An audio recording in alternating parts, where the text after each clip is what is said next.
Huli sa aktong nagsasagawa ng online panloloko ang 10 Chino sa sinalakay na warehouse sa San Rafael, Bulacan na nagsisilbi umano bilang guerrilla scam hub. Nakatutok si John Consulta. Exclusive! Bit-bit ang warrant. Pinasok ng mga tauhan ng NBI Criminal Intelligence Division ang compound na ito sa San Rafael, Bulacan. Ang mga warehouse sa bungad na unang pinasok, walang kalaman-laman. Pagbukas ng nasa dulo, mukhang wala ring laman. Pero pagdating sa looban,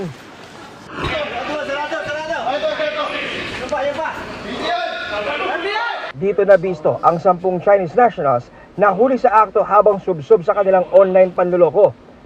Ayon sa NBI, ang warehouse nagsisilbi raw isang guerrilla scam hub.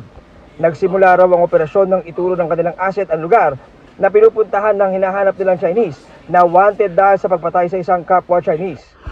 Sabi ng isa sa mga asset namin, nandiyan dyan yung isa sa 4 na personalities na hinahanap namin na wanted for murder and other crimes na Chinese nationals.